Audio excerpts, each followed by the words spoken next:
दोस्तों, कुमकुम agriculture YouTube channel पर आप सभी का स्वागत है। किसी टेक्निकल प्रॉब्लम की वजह से 2 दिन क्लास नहीं हो पाई थी, उसके लिए क्षमा चाहता हूँ, लेकिन आज से कंटिन्यू वापस क्लास स्टार्ट होगी। अपन पढ़ रहे थे क्वेश्चन महत्वपूर्ण प्रश्न सीरीज 2, ये है 2वां भाग। अब देखो, पिछला वीडियो आपने देखा होगा, इंपॉर्टेंट क्वेश्चन थे जो जेट में आ चुके या आईसीआर बीएच में पूछे हुए। ये भी सवाल जेट आईसीआर बीएच में पूछे हुए हैं, इंपॉर्टेंट सवाल है। इसके साथ और भी सवाल बताऊंगा, तो आप वीडियो को लास्ट तक देखना और शेयर जरूर करना। स्टार्ट करते हैं। भारत की जो कृषि है वो किस पर निर्भर है? ये क्वेश्चन बार बार रिपीट होता है कि भारत की कृषि किस पर निर्भर है, किस पर निर्भर है। तो याद कर लेना, जो भारत की कृषि किस पर निर्भर है? वर्षा पर। मतलब वर्षा होगी तो ही भारत में क्या है, ज्यादातर क्षेत्रों में क्या होती है, खेती होती है। जैसे रेगिस्तान इलाकों में पानी की कमी होती है तो वहाँ डिपेंड पूरी वर्षा ही करती है। जैसे नागौर क्षेत्र है तो वहाँ पानी बहुत गहरा है, 500-600 फीट तक पानी नहीं मिल पाता, तो वहाँ पर जो वर्षा होगी उस पर ही निर्भर होगी। भारत में भी सबसे ज्यादा जो कृषि निर्भर किस पे है? वर्षा पर। ये इंपोर्टेंट क्वेश्चन है, वेरी पढ़ लेना। फिर सेकंड क्वेश्चन है, किस क्षेत्र को चावल का कटोरा कहा जाता है? किस क्षेत्र को, स्पेशल क्षेत्र पूछा हुआ है कि किस क्षेत्र को चावल का क्या कहा जाता है? कटोरा। तो याद कर लेना, जो अपनी कृष्णा नदी है, कृष्णा व कावेरी गोदावरी नदी का क्षेत्र, मतलब कृष्णा नदी व गोदावरी नदी का जो क्षेत्र है वहां पर सबसे ज्यादा क्या होता है? चावल होता है। और इस क्षेत्र को चावल का क्या कहा जाता है? कटोरा कहा जाता है। तो याद कर लेना, कृष्णा व गोदावरी नदी का क्षेत्र क्या कहलाता है? चावल का कटोरा कहा जाता है। और ये सवाल बीएचयू में पूछा था, याद कर लेना, इंपोर्टेंट क्वेश्चन है ये भी। फिर स्टार्ट करते हैं कि भारत का सबसे अधिक खाद्यान्न उत्पादन करने वाला राज्य कौन सा है?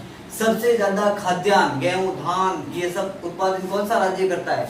आप सबको पता है, ये भी क्वेश्चन बार बार रिपीट होता है, तो पढ़ लेना। कौन सा उत्तर हो जाएगा इसका? उत्तर प्रदेश। कौन सा? उत्तर प्रदेश, यूपी, याद कर लेना। फिर हरित क्रांति के जनक, तो मैंने बता रखा है क्रांतियों के बारे में, और हरित क्रांति के जनक कौन है? नॉर्मन ई बोरलॉग, याद कर लेना, नॉर्मन ई बोरलॉग। और भारत में कौन है? Doctor MS Swaminathan. ये तो मैंने पढ़ा रखा है, पढ़ लेना और भी। और भारत के किस राज्य को धान का कटोरा कहा है? यहाँ क्या है? चावल का कटोरा। इस पर क्षेत्र पूछा है, यहाँ कर क्या पूछा है कि कौन से राज्य को धान्य का भंडार, धान्य का भंडार कौन सा राज्य है भारत का? तो भारत का कौन सा राज्य है जहाँ नाम है पंजाब? भारत के पंजाब राज्य को का क्या कहा जाता है? भारत धान्य का भंडार। और कटोरा पूछे, याद करना, कृष्णा व गोदावरी नदी का क्षेत्र। फिर अंगूरों की खेती के लिए प्रसिद्ध कौन सा शहर है? भारत में जो अंगूरों की खेती तो होती है, लेकिन ऐसा कौन सा शहर है जो प्रसिद्ध है? तो याद कर लेना, नासिक। नासिक, नासिक एक और के लिए भी प्रसिद्ध है, इसके लिए प्याज के लिए, रेड प्याज नासिक के। और अंगूरों की खेती के लिए भी कौन सा है? नासिक। और प्याज के लिए भी कौन सा है? नासिक। फिर है, ये भारत के किस राज्य में गेहूं की खेती नहीं की जाती? तो आपको पता होगा, कौन सा? रेड सॉइल कहाँ पे पाई जाती है? तमिलनाडु में। और तमिलनाडु ऐसा क्षेत्र है जहाँ पर क्या नहीं होता? गेहूं। तो यहाँ क्षेत्र हो जाएगा तमिलनाडु। इसका आंसर क्या हो जाएगा? तमिलनाडु। याद हो जाएगा। भारत के कौन से राज्य में गेहूं की खेती नहीं की जाती? तमिलनाडु में, रेड सॉइल से याद कर लेना, तमिलनाडु। फिर ये भारत का उर्वरक उत्पादन में स्थान कौन सा है? विश्व में पूछा है कि विश्व में भारत का कौन सा स्थान है जो उर्वरक उत्पादन? तो अपना स्थान है तीसरा, याद कर लेना, तीसरा स्थान है उर्वरक उत्पादन में। फिर मूंगफली के दाने का औसतन प्रतिशत कितना होता है? मूंगफली का जो दाना होता है उसमें औसतन जो प्रतिशत होता है वो होता है 70 के आसपास। कितना होता है? 70 के आसपास। फिर मक्का की खेती किस मौसम में की जाती है? तो याद कर लेना, कौन सी? खरीफ का मौसम, स्पेशल, ये भी याद कर लेना, इंपोर्टेंट है। फिर अगला क्वेश्चन है कि दूध उत्पादन में भारत का स्थान कौन सा है? सबको पता है कौन सा है? प्रथम। और राजस्थान में पूछे सबसे ज्यादा दूध कौन से जिले का प्रसिद्ध है? सबसे ज्यादा दूध, तो याद कर लेना, जयपुर है। मुर्गियों के लिए ये भी याद कर लेना, मुर्गियां, अंडे कहाँ है? राजस्थान में अंडे अजमेर, ये भी याद कर लेना, ठीक है। फिर अजोला का उपयोग कहाँ, कौन सी फसल में करते हैं? अजोला का उपयोग याद कर लेना, धान, अजोला पानी में ही होता है, धान भी पानी में होता है, याद कर लेना। फिर एपिकोर्निया का उपयोग गन्ना में करते हैं। ये दोनों इंपॉर्टेंट सवाल हैं, एजोला और एपिकोर्निया। अपन जो इसके बारे में डिटेल से पढ़ेंगे तब पढ़ेंगे, लेकिन अभी तो ये इतना याद रखना है कि एजोला का उपयोग कहाँ किया जाता है, धान में, और एपिकोर्निया का उपयोग गन्ना में करते हैं। जैविक खेती के लिए उपयोग में आने वाली खादें कौन सी होती है? जीवांश खादें। जीवांश खादें, जीवांश खादों का उपयोग कहाँ किया जाता है? जैविक खेती के लिए। इंपोर्टेंट सवाल है, और भी राजस्थान के इंपोर्टेंट सवाल बता रहा हूं मैं, पढ़ लेना एक बार। ये जेएट आईसीआर बीएचयू में पूछे हुए सवाल है, कहीं ना कहीं किसी ना किसी एग्जाम में पूछे हुए हैं। अब राजस्थान के हिसाब से मैं इंपोर्टेंट बता रहा हूँ, जो आप पढ़ लेना एक बार। टॉपिक बता रहा हूँ जो आपको जेएट आईसीआर में पढ़ने ही पढ़ने। एक तो अपने पहले करते हैं सस्य विज्ञान पे। मैं आपको टॉपिक चार्ट के बता रहा हूँ, वो टॉपिक से 100% सवाल आते ही। सस्य विज्ञान से एक तो पहला है पोषक तत्व, सब पोषक तत्व पढ़ने हैं। दूसरा है मृदा, मृदा में स्पेशली सॉइल पीएच वाला पढ़ लेना। फिर तीसरा टॉपिक में बता रहा हूँ सिंचाई से, कौन सी अवस्था पर सिंचाई करते हैं वो पढ़ना है, इंपॉर्टेंट है। कितने एमएम सिंचाई करते हैं, भारत की औसतन वर्षा कितनी है, राजस्थान की औसतन वर्षा कितनी है, तो याद कर लेना। सिंचाई में बता देता हूँ, जो भारत की जो औसतन वर्षा है वो है 1100 एमएम के लगभग। और पूछे राजस्थान की, तो राजस्थान की है 525 एमएम, याद कर लेना, इंपॉर्टेंट है सिंचाई वाला टॉपिक। और फिर सिंचाई हो गया, मृदा हो गई, एक तो वीड खरपतवार, स्पेशल टॉपिक पढ़ लेना, इंपॉर्टेंट टॉपिक है। ये टॉपिक पढ़ने ही है, क्योंकि यहाँ से 100% सवाल बनता ही बनता है। फिर फसलें तो पढ़नी ही है, पढ़नी है। फिर मैं बता देता हूँ आपको उद्यान विज्ञान का।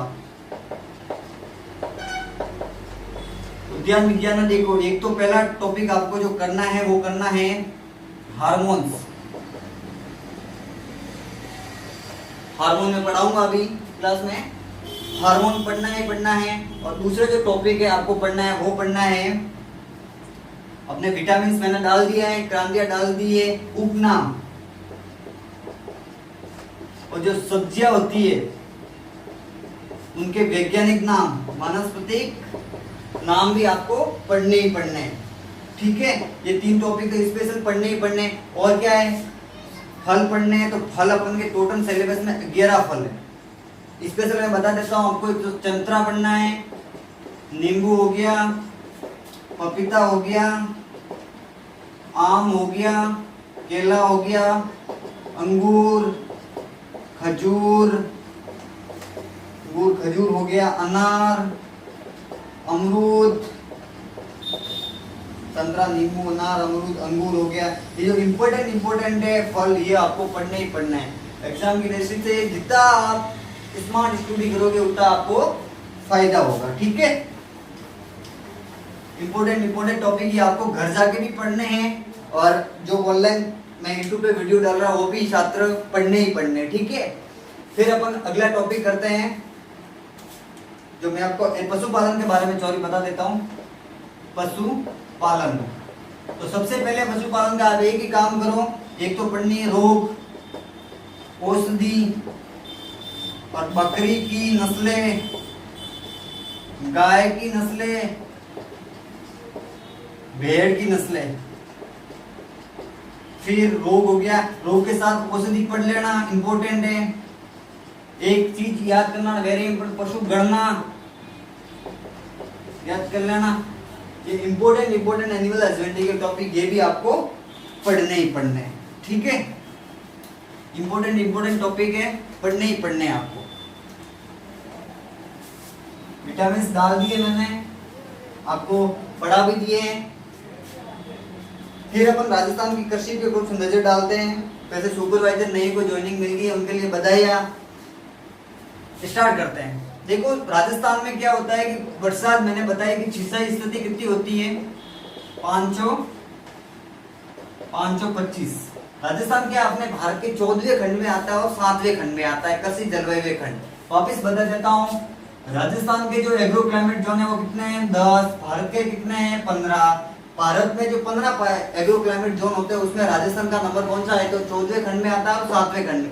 ये दोनों खंड कौन से हैं, शुष्क क्षेत्र। तो भारत के जो अगर अपन मैप देखते हैं तो राजस्थान शुष्क क्षेत्र में आता है, सही बात है। लेकिन राजस्थान के ऐसे कुछ इलाके हैं जो शुष्क में नहीं अभी आते, 7वें और 14वें खंड का डिफरेंस बता रहा हूँ मैं। फिर 525 mm के लगभग क्या होती है, बारिश होती है। तो मैं आपको बता दूं राजस्थान में बाजरा कहाँ होता है सर्वाधिक, बाजरा का याद कर लेना, बाड़मेर में। बाजरा सर्वाधिक कहाँ होता है, बाड़मेर में। फिर आपको पूछे सरसों, मस्टर्ड, रेपसीड मस्टर्ड पूछे तो कहाँ है, भरतपुर में। ये याद कर लेना, इंपोर्टेंट है। फिर आपको पूछे अनार, अनार कहाँ है, जालोर। अनार के साथ याद करना इसबगोल भी कहाँ है, जालोर। इसबगोल भी कहाँ है, जालोर में। फिर तीनों ऋतुओं में मक्का, तीनों ऋतुओं में मक्का कहाँ होती है, तो बांसवाड़ा, डूंगरपुर। बांसवाड़ा, डूंगरपुर में तीनों ऋतुओं में क्या होती है, मक्का होती है। लेकिन एक स्पेशल क्षेत्र पूछे कि मक्का सर्वाधिक कहाँ होती है, तो याद कर लेना उदयपुर, उदयपुर के आसपास के क्षेत्र में। अब पूछे संतरा का, मैंने 2-3 बार बता दिया कि संतरा कहाँ होता है, झालावाड़ में। कहाँ होता है, झालावाड़ में। फिर आपको पूछे राजस्थान में जो और इम्पोर्टेंट जो एग्जाम में कई बार पूछे हुए वही बता रहा हूँ मैं। संतरा हो गया, बाजरा हो गया, सरसों हो गया, अनार हो गया। और तीनों ऋतुओं में मक्का कहाँ होती है, बांसवाड़ा में। और एक स्पेशल पूछे तो कौन सा है, उदयपुर। सीताफल का चित्तौड़गढ़, ये भी इम्पोर्टेंट है, सीताफल चित्तौड़गढ़। खजूर का पूछे आपको, खजूर का है जैसलमेर, जैसलमेर, ये याद कर लेना। इम्पोर्टेंट मैं बता रहा हूँ। सब्जियां सर्वाधिक कहाँ होती है, तो बूंदी में होती है। बूंदी में एक जगह जहाँ पे नाम है छत्रपुरा, मैंने डिस्क्रिप्शन में बता रखा है। और सब्जियों का जो एक्सीलेंस सेंटर है, उत्कृष्ट सेंटर भी कहाँ पर है, छत्रपुरा, बूंदी।